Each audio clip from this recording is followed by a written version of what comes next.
Yeah, perfect. Thank you. बिस्मिल्लाहिर्रहमानिर्रहीम इय्याका नअबुदु व इय्याका नस्तईन। ऐ अल्लाह, तेरी इबादत करते हैं और तुझसे ही मदद मांगते हैं। मेरे ओवरसीज अमेरिकन पाकिस्तानियों, आज एक दफ़ा फिर हम वाशिंगटन में इकट्ठे हुए हैं और जो जुल्म, ज्यादती, जबर 2022 से शुरू है और जिस तरह हम सब के लीडर इमरान खान साहब को झूठे बेगुनाह मुकदमात में कैद किया हुआ है और तकरीबन 1060 दिन के करीब हो चुके हैं कि वो जेल में और 8 माह से कैद तन्हाई में रखा हुआ है। किसी से मिलने नहीं दे रहे, ना फैमिली से, ना उनके जाती डॉक्टरों से, ना वुकला से। और आप देखें कि उनकी एक आंख की बिनाई 85% जाया हो चुकी है और जुल्म जबर आसिम मुनीर का खत्म नहीं हो रहा। पाकिस्तान में 9 मई का ड्रामा रचाया गया और बेगुनाह लोगों को जेलों में डाला गया। उसके बाद भी जब 26 नवंबर को पुरअमन लोग इस्लामाबाद मार्च कर रहे थे तो डी चौक पर जो इस्लामाबाद मैसेकर हुआ, छोटे छोटे मासूम बच्चों के सीनों में और सरों में गोलियां मारी, शहीद कर दिया। लाशें तक नहीं दे रहे थे कि जब तक स्टाम्प पेपर नहीं लिखोगे कि ये खुद एक्सीडेंट में मरा तो लाशें नहीं देंगे। मेरे पाकिस्तानियों, ये जनूनियत, ये ज़हनी मरीज की इंतहा आप देखें। मुरीद के अंदर भी उसी तरह का कत्लेआम किया गया और फिर लाशें नहीं दी गई। मेरा ताल्लुक बलूचिस्तान से और आप बलूचिस्तान का हाल देखो कि वहां की बेटी डॉक्टर मारंग बलोच, जिसके वालिद को इसी तरह गुमशुदा कर मार दिया गया, उसके लिए वो आवाज उठा रही थी गुमशुदा अफराद के लिए।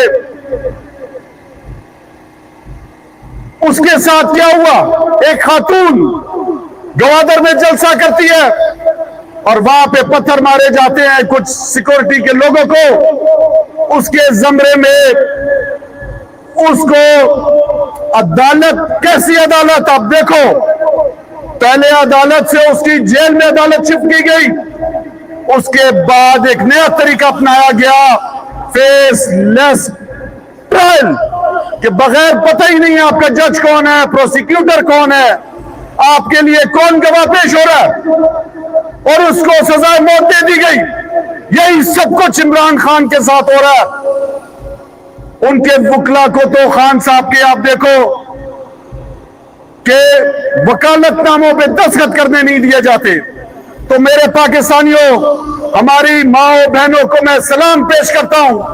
आप देखो कि आसिम मुनीर हमारी जो ख्वातीन है उनको नहीं झुका सका, वो डॉक्टर मारंग बलोच को नहीं झुका सका, वो डॉक्टर यास्मीन राशिद को नहीं झुका सका, वो आलिया हमजा को नहीं झुका सका, वो सनम जावेद को नहीं झुका सका। बहुत सी हमारी माए बहनें आज जेलों में हैं। 286 साल सजा सुनाई हुई है बामुशक्कत, जायदाद जब्त, 10 लाख जुर्माना। पंजाब की क़यादत को डॉक्टर यास्मीन राशिद उसमें है, उसके अंदर हमारा जो एक्स गवर्नर था उमर सरफराज सीमा, मियां महमूदुर रशीद, इजाज चौधरी डटे हुए हैं उसके साथ खान के नजरिए पे। मेरे पाकिस्तानियों, जुल्म खत्म नहीं हो रहा। पहले बलूचिस्तान के बलोचों को मारा गया, खैबर पख्तूनख्वा के पश्तूनों को कराची में आपने देखा किस तरह वहां पे भी ऑपरेशन हुआ माजरों के खिलाफ। पंजाब में बर्बरियत जुल्म जारी है 9 मई के बाद। अब जो पाकिस्तान का एहसास हसास इलाका कश्मीर, आजाद कश्मीर, ये ज़हनी मरीज पागल हो गया। वो लोग जो 78 साल से पाकिस्तान के लिए नारा लगाते रहे कि बन के रहेगा कश्मीर पाकिस्तान, आज उन लोगों के साथ क्या जुल्म हो रहा है। ज्वाइंट अवामी एक्शन कमेटी आजाद कश्मीर की جس کے چھوٹے چھوٹے مطالبات تھے میرے امریکن پاکستانیوں. 38 مطالبات. سی ڈی اسکین مشین چاہیے, ہسپتال کے لیے کھانے کے لیے صاف آٹا چاہیے, پینے کے لیے صاف پانی چاہیے, اسکول کی دیواریں چاہیے, محلے میں روڈ چاہیے, بجلی چاہیے. ان سے وعدہ کیا پہلے حکومت نے, اور اس کے بعد مکر گئے جو صرف 12 سیٹیں جس پہ پاکستان کی آرمی اسٹیبلشمنٹ گیم چینج کرتی ہے. 5 جون سے سراپا احتجاج ہے. پورا آزاد کشمیر راولہ کوٹ کے ارد گرد وہ بیٹھے ہوئے ہیں, اور وہی پرانی کیسٹ دوبارہ چلائی گئی جس طرح بلوچوں کو غدار قرار دیا, پشتونوں کو غدار قرار دیا, سندھیوں کو غدار قرار دیا. اب آپ دیکھ رہے 2022 کے بعد پنجاب کو غدار. اب آزاد کشمیر کے لوگوں کو ملک دشمن اور غدار قرار دے دیا گیا. ان کے جوائنٹ عوامی ایکشن کمیٹی کے لیڈران کو 1-1 کروڑ روپے ان کے سر کی قیمت رکھ دی گئی ہے, اور ان لوگوں کو اسی طریقے سے جس طرح 26 نومبر کو شہید کیا, ان لوگوں کو شہید کیا, ان کی بھی لاشیں نہیں دے رہے. تو میرے پاکستانیوں, یہ ظلم جبر کے خلاف عمران خان کھڑا ہے, اور آپ دیکھ لو کہ ملک ان سے چل نہیں رہا. چاہے جتنا مرضی امریکی صدر ڈونلڈ ٹرمپ کہتا رہے مائی فیوریٹ عاصم منیر, لیکن میرے اوورسیز پاکستانیوں, عمران خان آپ پہ فخر کرتا تھا, آپ کو ووٹ کا حق دیا تھا, اور آپ لوگوں کو اب تنگ کیا جاتا ہے. بہت سے لوگوں سے میں ملتا ہوں, میں کافی عرصے سے جب سے میں جلا وطن ہوا ہوں امریکہ میں لوگوں سے ملتا ہوں, اوورسیز پاکستانیوں سے. آپ یقین کرو اکثر لوگ واپس پاکستان نہیں جا رہے, ان کے گھروں کو وہاں پر لوگوں کو تنگ کیا جاتا ہے. میں آپ کو یقین سے کہتا ہوں یہ اوورسیز پاکستانی عمران خان سے اتنا پیار کرتے ہیں کہ اگر عمران خان جیل سے باہر آئے اور ایک دفعہ انہوں نے پکارا میرے اوورسیز پاکستانیوں, تو میں آپ کو شرط سے کہتا ہوں کہ اگر وہ 200 ارب روپے بھی کہے گا تو یہ اوورسیز پاکستانی اپنے پاکستان کے لیے جمع کر کے دکھائیں گے اس کو. اور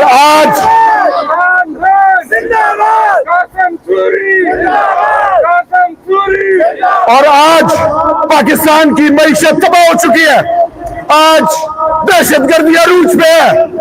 آج امن و امان کی صورتحال سب کے سامنے سنگین ہے. عدالتیں باندھی بنا دی گئی ہیں.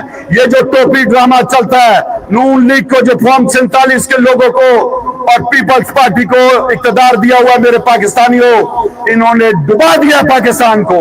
میں نے اور آپ نے حق اور سچ کا ساتھ دینا ہے, اور میرا اور آپ کا لیڈر جس اذیت میں, اس گرمی میں, حبس میں, مچھر مکھیوں میں ڈٹا ہوا ہے, اور اس کا ایمان اللہ کے بعد پاکستانی قوم پر ہے کہ پاکستانی قوم اپنے حق کے لیے کھڑی ہوگی. اور انشاءاللہ عاصم منیر جو سمجھتا ہے کہ میں شاید جھکا سکوں گا عمران خان کو, تو عمران خان کو کبھی بھی یہ خوفزدہ نہیں دیکھ سکے گا. اور عمران خان انشاءاللہ جس کے ساتھ پوری مسلمان امہ کی دعائیں ہیں, وہ انشاءاللہ عزت اور غیرت سے باہر آئے گا.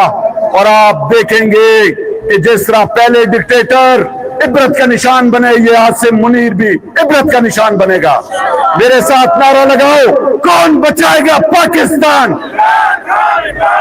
تیری جان میری جان, پاکستان, عمران خان. آپ تمام کا بہت بہت شکریہ. تالیاں بجا رہے ہیں پلیز, مودی صاحب کے لیے بہت ساری تالیاں.